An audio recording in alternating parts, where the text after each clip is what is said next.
জনাই আমি যে ইএসআই এই যে হেডাৰদাস ইণ্ডাষ্ট্ৰী এটাত যিবিলাক শ্ৰমিকে কাম কৰিলে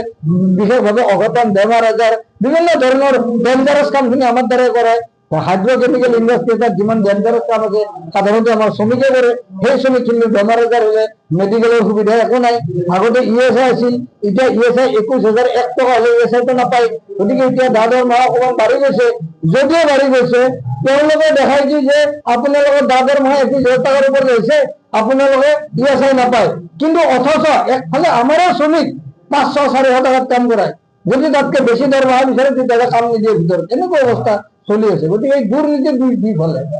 দুৰ্নীতিৰ বিৰোধ যেতিয়া কৰিব লাগিলে আমি এনেকুৱা ধৰণৰ কাৰ্যসূচী ল'বই লাগিব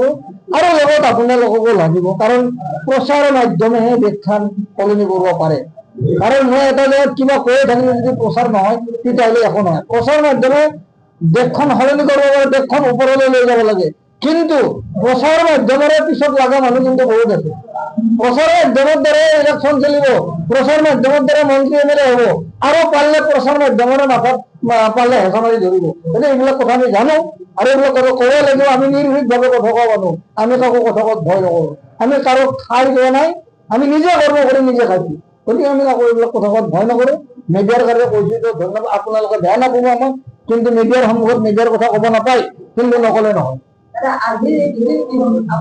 দাবীসমূহ আছিলে আমি যিখিনি দিছিলো আমাৰ স্বাস্থ্যটো আছিলে আমাৰ স্বাস্থ্য শিক্ষা সুৰক্ষা আমাৰ এইবিলাকেই আৰু দাদৰ মাহটোতো আছে আৰু মিনিমাম ৱেজটোতো আছে আৰু লগতে 60 বছৰ বয়সৰ পৰা যেতিয়া 65 বছৰ আমি কৰিব বিচাৰিছো কাৰণ মানুহটোৰ যি কিবা থাকিলেও কথা নাছিল নতুন চুক্তি আমি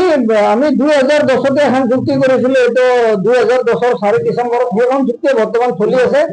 সেইটো কেন্দ্ৰীয় চৰকাৰে প্ৰত্যেক 6 মাহৰ মূৰে এটা মানে ভিডিঅ আহে আৰু সেই ভিডিঅ'টো যে টাকা পাওঁ সেই টাকাই আৰু তাৰে একাংশ শ্ৰমিকে পায় একাংশ নাপায় গতিকে এইটো আমি নতুন যিটো আমি দিছিলো চিএফি চৰকাৰত যিমান 2025 এপ্ৰিলত দিছিলো কিন্তু এতিয়ালৈ একো কৰা নাই 2-3 বাৰ আমাৰ লগত বহিছে কিন্তু তেওঁলোকৰ কথাৰ কোনো গুৰুত্ব নাই তেওঁলোকৰ কোনো কথা আগবঢ়া নাই আজিলৈ শ্ৰমিকৰ বিষয়ে কাম কৰা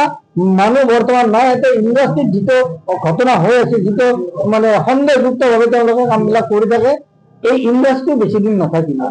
কাৰণ শ্ৰমিকক যেতিয়া অৱমাননা কৰিব শ্ৰমিকেই নিৰ্মাণ কৰিব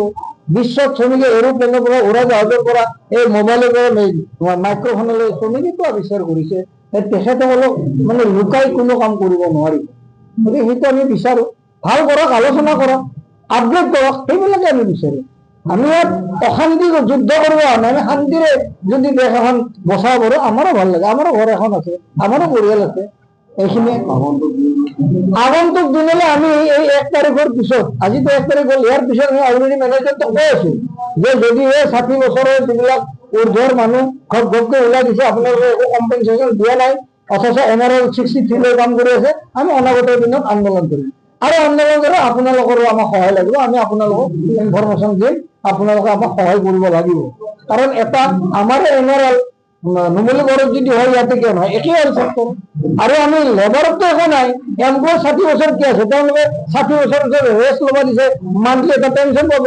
লেবাৰে এতিয়া কাম কৰিব কিয় বিচাৰিছে তেওঁলোকে পেঞ্চন নাপায় কাৰণে বিচাৰিছে যদিহে তেওঁলোকৰ দেহাৰ ক্ষতি নহ'লে দেহা